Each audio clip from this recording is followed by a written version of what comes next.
Internationale est ouverte. Please be seated. Veuillez vous asseoir.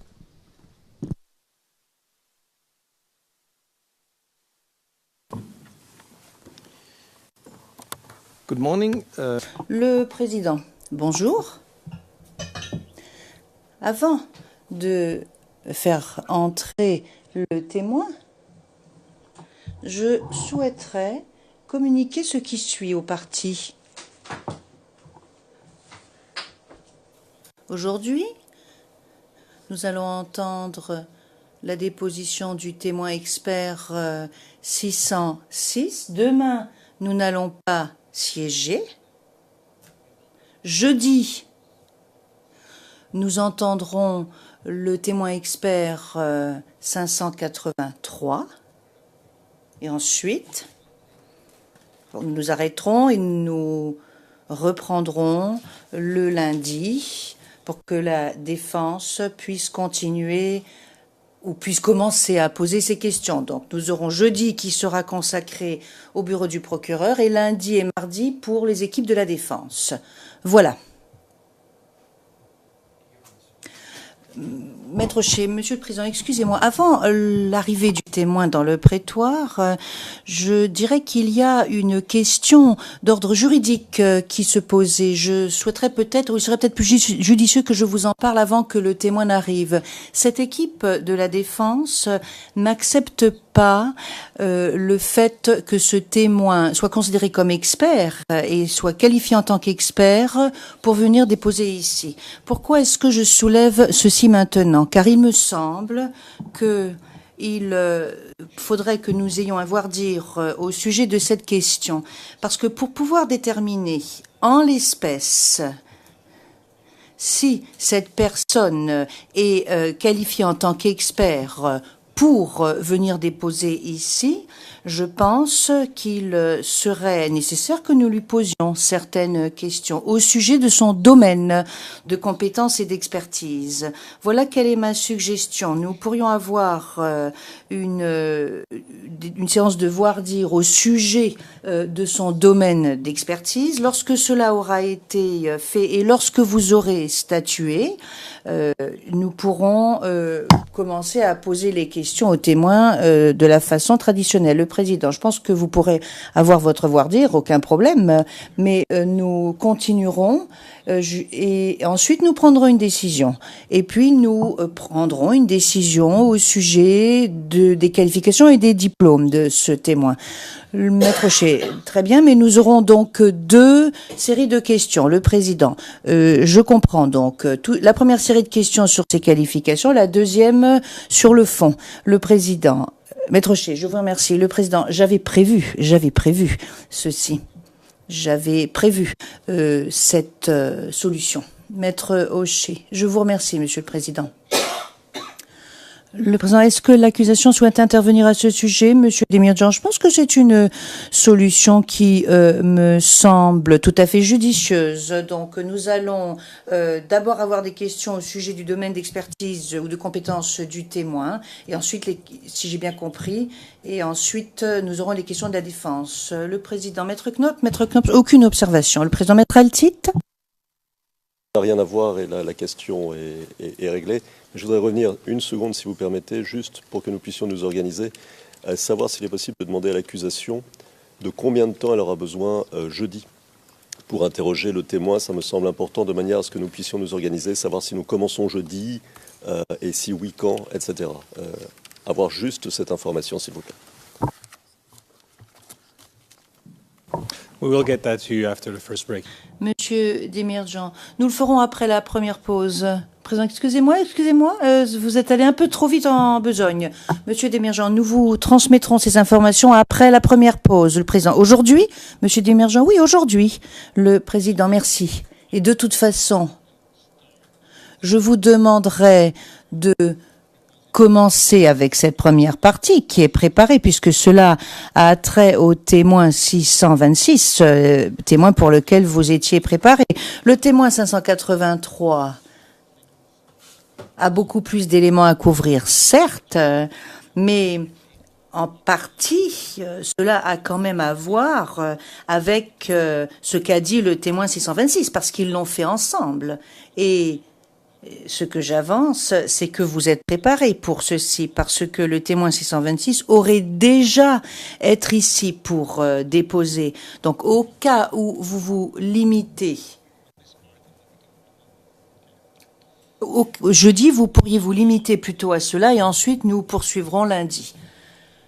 Je vous remercie et j'aimerais demander à Madame Luchière de bien vouloir faire entrer dans le prétoire le témoin expert 626. Et lorsque je dis le témoin expert, je n'anticipe absolument pas. Rien n'a été décidé.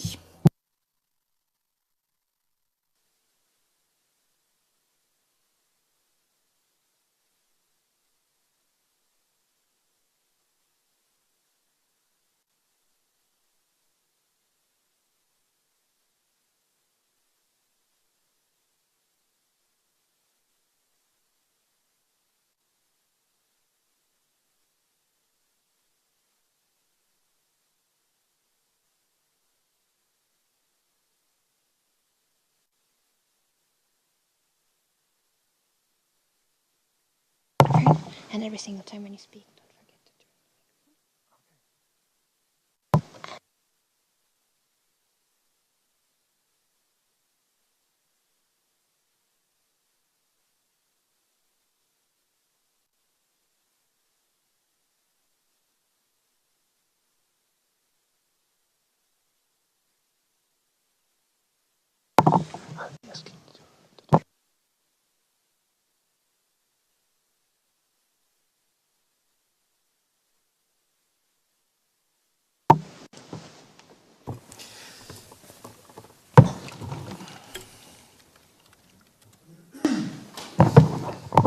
Good morning. Bonjour. Bonjour, monsieur le témoin.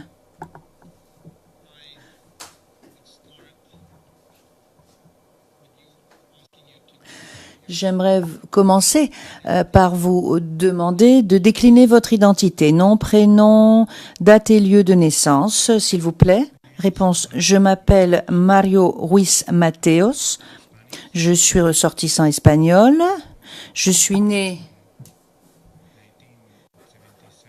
en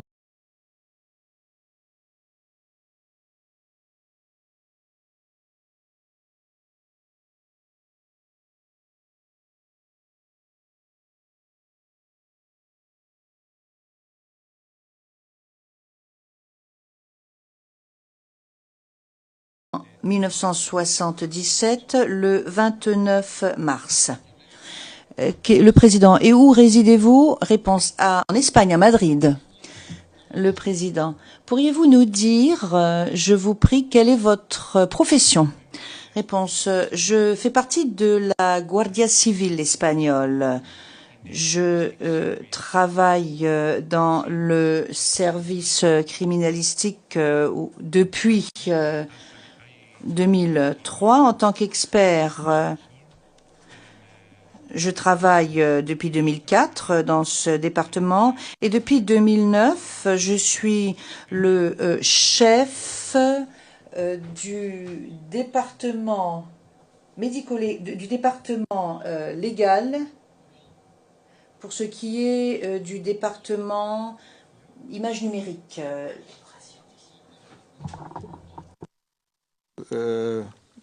Et amélioration des images. Le président, je m'adresse à vous en anglais, mais dans cette cours, les deux langues de travail sont le français et l'anglais. Donc, il y aura des questions qui vous seront également posées en français, ce qui signifie que tous nos propos sont de toute façon interprétés et transcrits dans les deux langues. Par conséquent, je vous demanderai de bien vouloir parler lentement pour permettre aux interprètes ainsi qu'aux sténotypistes de faire leur travail, à savoir d'interpréter et de transcrire vos propos et nos propos. Et il ne faut pas en fait parler en même temps que l'orateur qui vous précède. Donc, lorsque marquez un temps d'arrêt après chaque question avant d'apporter votre réponse. Et si vous vous parlez trop vite ou si vous parlez alors que l'autre orateur n'a pas fini de parler, je vous ferai un signe pour que vous ralentissiez. Le témoin d'accord. Le président, vous savez que cette chambre de la Cour pénale internationale a été constituée pour entendre l'affaire le procureur contre Monsieur Gbagbo et Monsieur Blé Goudé. Réponse oui. Le président. Et vous avez été convoqué, avec d'autres témoins d'ailleurs, pour nous aider dans notre quête de la vérité. Et en ce qui vous concerne, il s'agit justement de votre domaine d'expertise et de ce qui vous a été demandé, de ce que vous avez fait après ce qui vous a été demandé. Donc, les représentants du bureau du procureur vont d'abord vous poser des questions, puis les membres de l'équipe de défense de Monsieur Gbagbo, puis l'équipe de défense de Monsieur Blé Goudé. Et tout ce que vous devez faire, c'est tout simplement dire la vérité. Réponse, je comprends. Le président. Et pour ce faire, avant de donner la parole aux représentants du bureau du procureur, je vous demanderai de bien vouloir donner lecture de l'engagement solennel dont la formule se trouve devant vous. Est-ce que vous pourriez nous en donner lecture? Réponse, je déclare solennellement que je dirai la vérité, toute la vérité et rien que la vérité. Le président, je vous remercie beaucoup. Et bien entendu, vous savez que le fait de donner un faux témoignage est un délit, une offense devant cette cour. Si vous avez une préoccupation, un problème quel qu'il soit, n'hésitez pas à me le faire savoir. Nous essaierons de voir ce que nous pouvons faire. Nous avons des volets d'audience d'1h30. Il y a des pauses entre chaque volet d'audience et nous aurons 3 volets d'audience, ce qui nous amènera donc jusqu'à cet après-midi. Est-ce que vous êtes prêts? Réponse oui. Le président, fort bien, je donne la parole aux représentants de l'accusation pour qu'il commence à vous poser ces questions. Monsieur Dimergent, je vous remercie, Monsieur le Président. Et bonjour à vous, Monsieur Ruiz Mateos. Réponse bonjour. Question, est-ce que vous êtes bien installé? Réponse oui. Question, juste une petite précision à la suite d'une question qui vous a été posée par le président, parce qu'il y a une erreur dans le compte-rendu d'audience. Est-ce que vous pourriez nous dire quel est votre titre et votre fonction exacte, et ce depuis l'année 2009? Vous aviez dit que vous étiez le chef, réponse oui, le directeur technique du département judiciaire, juridico-informatique, qui fait partie du département criminalistique. Question. Et cela se trouve à Madrid, n'est-ce pas? Réponse oui. Question. Alors, je vais dans un premier temps commencer par votre parcours universitaire, puis ensuite nous parlerons de votre parcours professionnel. Est-ce que vous pouvez nous dire quels sont les cours que vous avez suivis à l'université? Réponse. J'ai commencé avec une licence universitaire à Burgos, ma ville natale. Puis ensuite, je suis allée à Madrid et là, j'ai été basée dans le service criminalistique. J'ai terminé cela en 2010. Après avoir terminé cette licence universitaire qui portait sur les sciences informatiques, j'ai étudié donc des sujets tels que l'informatique, comment gérer une base de données, comment créer un réseau informatique. J'ai également étudié les mathématiques, la façon de travailler avec du matériel électronique et ce en bonne et due forme. J'ai également étudié la physique pour ce qui a des liens avec le matériel informatique et électronique. Et ça, voilà les sujets les plus importants. Après avoir terminé ces études, j'ai commencé un master à l'université autonome de Madrid. Cela m'a pris 1 an pour terminer ce master et c'est un master qui se spécialisait ou qui m'a permis de me spécialiser dans le domaine de la police scientifique en quelque sorte, à savoir comment rectifier des éléments de preuve, comment les gérer, comment les traités, enfin, cela portait donc sur la science dite criminalistique, et sans oublier bien entendu le code. Cela s'inscrivait dans le cadre du code pénal espagnol. Et puis en sus, j'ai un diplôme qui porte sur le même sujet, donc sciences juridico-informatiques, que j'ai obtenu à l'Université autonome de Madrid. Cela m'a pris une année également pour obtenir ce diplôme. Et après avoir suivi cette formation, je savais exactement comment obtenir les éléments de preuve sur le terrain.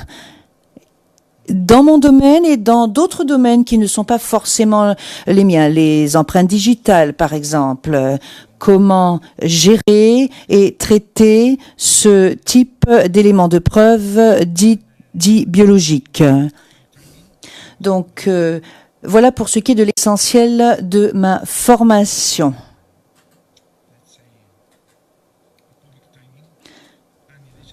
Alors ça, c'est une formation que je considère comme une formation publique. Et si vous avez mon CV, vous verrez que c'est 2 cours de formation.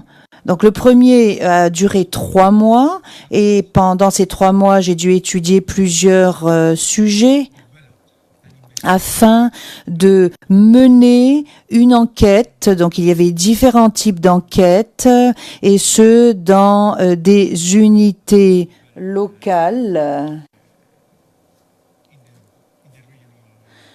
qui se trouvent dans les unités régionales en Espagne. Le deuxième cours de formation est un cours que j'ai suivi lorsque j'ai été promu au grade de sergent, et le dernier cours de formation, c'est la mission c'est le niveau que l'on appelle SLP. Donc il s'agit en fait d'un niveau de langue en anglais.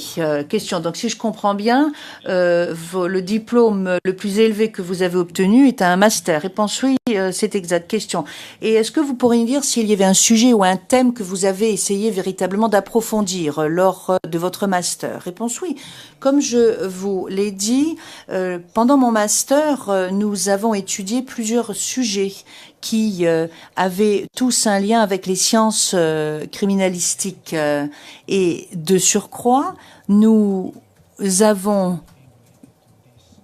également étudié tout ce qui avait trait aux sciences criminalistiques compte tenu du code pénal espagnol, où cela s'inscrivait dans le cadre du code pénal espagnol. Et puis, je me suis également intéressée à mon domaine d'expertise, à savoir l'utilisation de logiciels sources ouvertes pour ce qui est du traitement des images. Question. Donc, le traitement des images, est-ce que vous nous diriez que c'est votre spécialité? Réponse oui, tout à fait.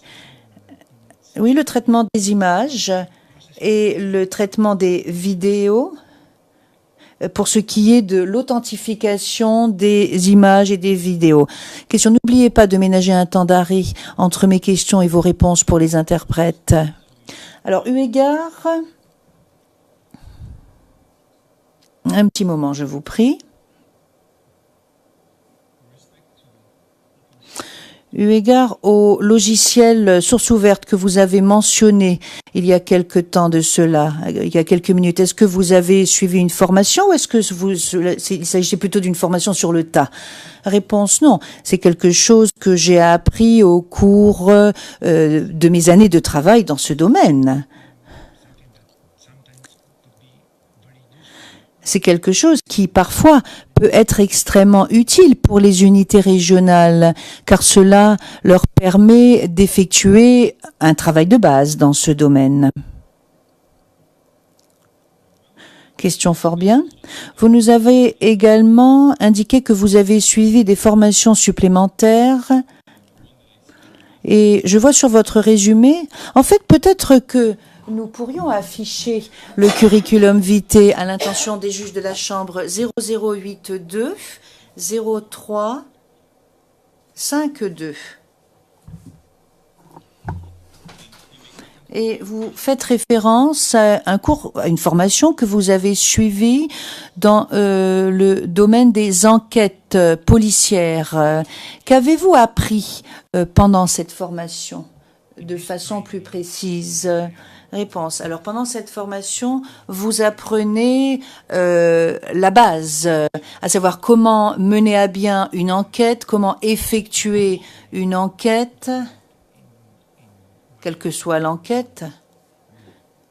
Et il s'agit des enquêtes dans nos différentes unités. Ce que j'entends, c'est que pendant cette formation, nous avons appris, par exemple, comment traiter les écoutes, comment mettre au point une enquête en tant qu'agent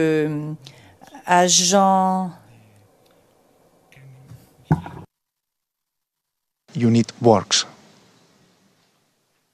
En tant qu'agent clandestin. Et dans ce cas, en fait, nous avons acquis une connaissance assez approfondie de la façon dont évolue une unité d'enquête pénale. Question, très bien. Alors, j'aimerais maintenant m'intéresser à votre parcours et expérience professionnelle depuis que vous avez rejoint les rangs de la Guardia Civile et depuis que vous vous travaillez pour le département juridico-informatique. Alors, est-ce que vous pourriez nous dire quelle est, à l'heure actuelle, votre fonction? Qu'est-ce que cela signifie, ce que vous faites au quotidien? Alors, réponse. J'aimerais apporter une précision, car c'est en 2003 que j'ai rejoint les rangs de ce service. Je fais partie de la Guardia Civile depuis 1994. En 1994, j'ai rejoint les rangs de l'Académie de police de la Guardia Civile. J'ai terminé cela en 1996. Il s'agissait de la formation de base. Puis ensuite, j'ai été basé dans plusieurs unités régionales, dans plusieurs unités, se reprend l'interprète, où je me suis intéressée à la sécurité publique dans le cadre de mes activités professionnelles. Puis ensuite, en 2003, j'ai rejoint les rangs du service criminalistique. J'ai commencé à y travailler en tant qu'expert en 2004. Puis, je suis devenu directeur technique en 2009, directeur technique du département s'intéressant aux images.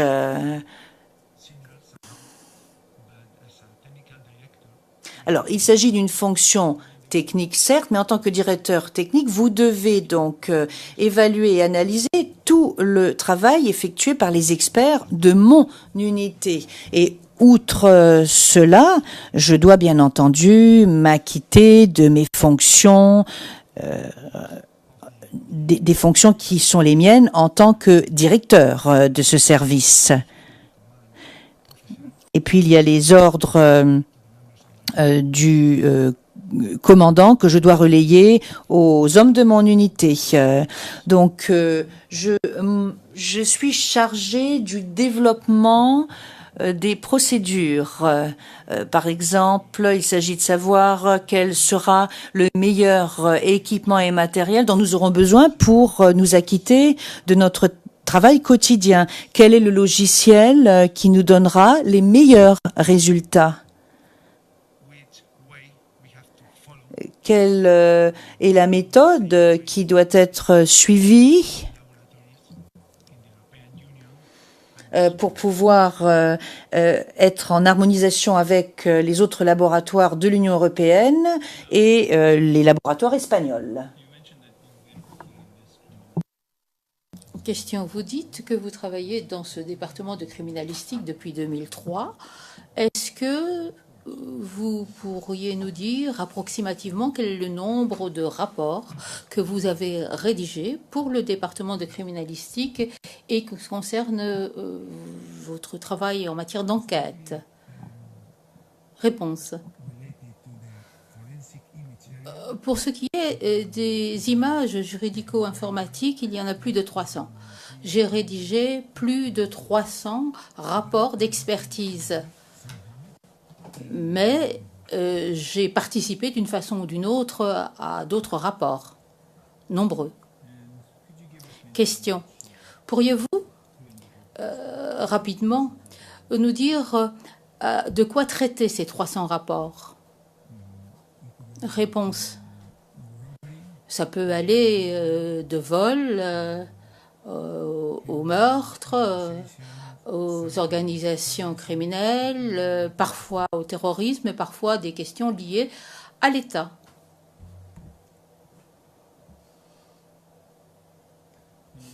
Question. Vous dites que vous avez rédigé 300 rapports liés à l'imagerie juridico-informatique. Quels sont les aspects de ces dossiers qui concernaient l'imagerie juridico-informatique? Réponse. Pour la plupart d'entre eux, nous avons amélioré les images d'une façon ou d'une autre afin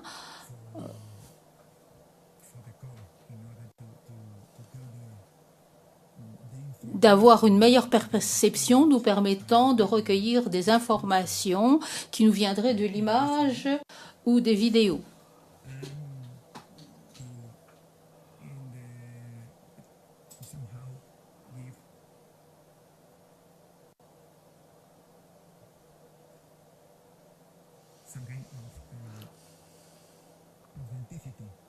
Nous voulions donner une certaine authenticité aux éléments de preuve si cette authenticité existe. Il fallait simplement savoir si les éléments dont nous disposions étaient authentiques ou pas. Je pense que c'est là un élément critique. Question. Très bien.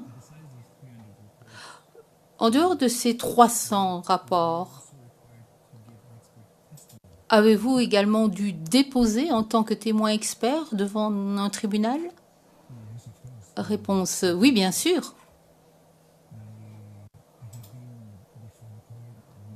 J'ai comparu à de nombreuses reprises devant des chambres dans le cadre de ces rapports d'expertise. Pas pour tous,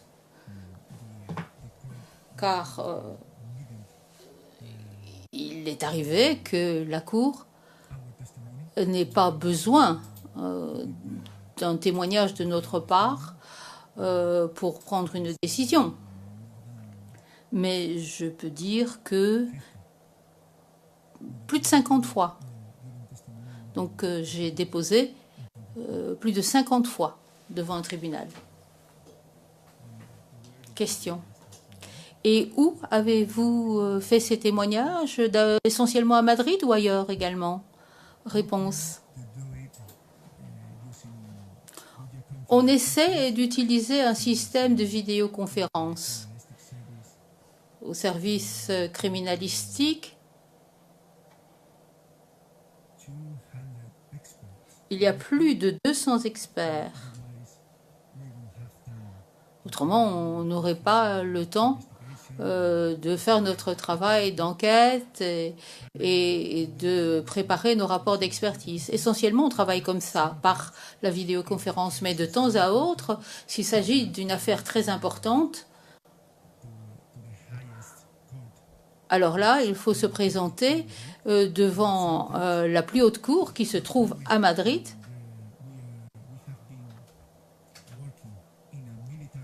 Et quand on travaille sur une affaire militaire,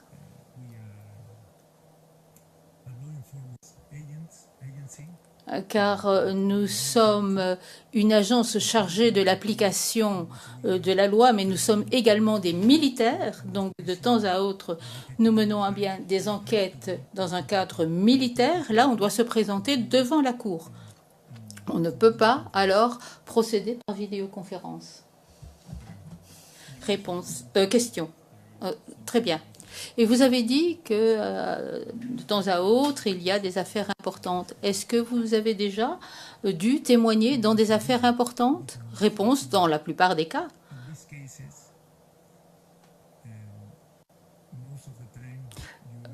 Pour ces affaires-là, la plupart du temps, vous avez pour obligation de témoigner. Comme je vous l'ai dit, il peut être lié au terrorisme, aux organisations criminelles d'envergure. Ça peut même être des affaires d'État. Question, très bien. Monsieur Ruiz Mateos, est-il exact également que vous enseignez l'imagerie juridico-informatique? Réponse, oui. De temps à autre, j'enseigne l'imagerie juridico-informatique dans mon domaine d'expertise à l'université, ainsi que dans notre académie de la Guardia Civil. Ceci pour les officiers, pour les enquêteurs qui sont les premiers répondants.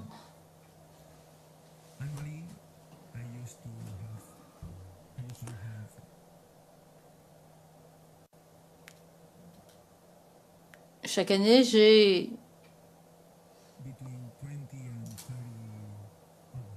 de 20 à 30 heures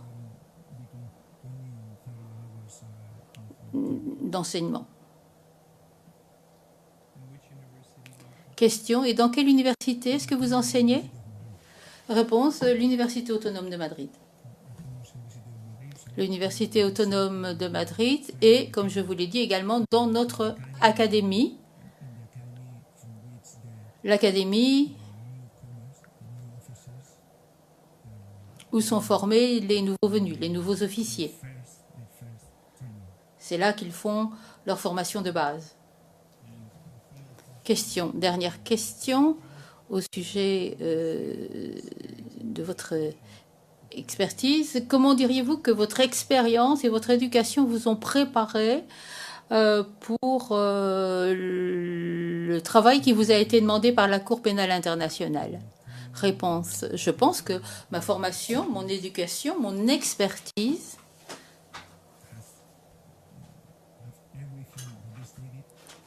présente toutes les caractéristiques nécessaires pour rédiger ce rapport d'expert. Question, Madame, Messieurs les juges, j'en ai terminé. Pour ce qui est des informations contextuelles, voulez-vous donner la parole à la défense? Le président, non, continuez. On va procéder comme d'habitude. Je vois les choses comme cela. Continuez jusqu'à la fin. Et après cela, on entendra les équipes de la défense. Monsieur Desmergents, je pose la question parce qu'il y a eu une demande de voir dire et je pense que vous devez prendre une décision. Le président, non, je ne vois pas les choses comme ça. Vous poursuivez et nous verrons.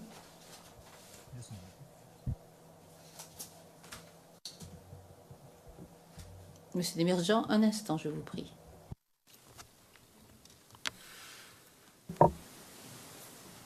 Okay. Your Honor, I apologize to come back on the... Le procureur, je vous prie de m'excuser, Madame, Messieurs les juges, si je reviens sur cette question, mais après avoir examiné la jurisprudence qui concerne cette chambre, nous avons ici un témoin qui va présenter un témoignage d'expert. Il faut donc accepter qu'il s'agit d'un expert. Vous devez être convaincu que ce témoin est bien un expert et vous devez décider si ce témoignage relève de l'expertise d'un témoin et n'usurpe pas les fonctions de la Chambre. La jurisprudence, je peux vous la donner. Nous avons l'article 70 Bemba, nous avons également l'affaire Kenya. Le président, Maître O'Shea. Maître O'Shea, Monsieur le Président, je comprends bien que vous souhaitiez faire des économies de temps. Il y a un autre aspect à cette économie, c'est que s'il y a une base qui pourrait faire que l'on rejette une partie ou l'ensemble du témoignage d'experts de ce témoin,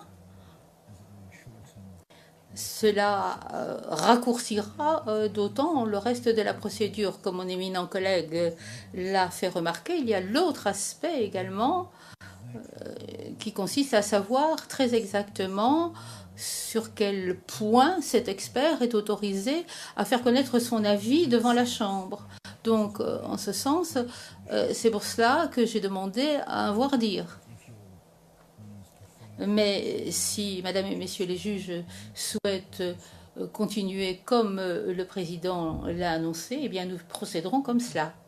Le Président, moi, je préfère que l'on continue comme je l'ai décrit. Nous allons travailler sur le fond, et puis vous ferez votre travail, vous poserez vos questions, et puis alors à ce moment-là, nous prendrons une décision. Maître Hochet, c'est accepté, Monsieur le Président. Ce que Madame et Messieurs les juges doivent savoir, c'est qu'il pourrait y avoir des objections au cours du témoignage sur base des questions qui n'ont pas encore fait l'objet d'une décision. Si nous pensons que ce témoin ne devrait pas donner un avis sur une question spécifique, nous pourrions faire objection. Évidemment, c'est alors à la Chambre de décider de la façon dont elle souhaitera régler cela. Mais ce serait peut-être un petit peu difficile d'avoir des objections. Je veux simplement informer la Chambre, afin que la Chambre ne soit pas prise de court lorsque je me leverai pour faire objection à un moment donné.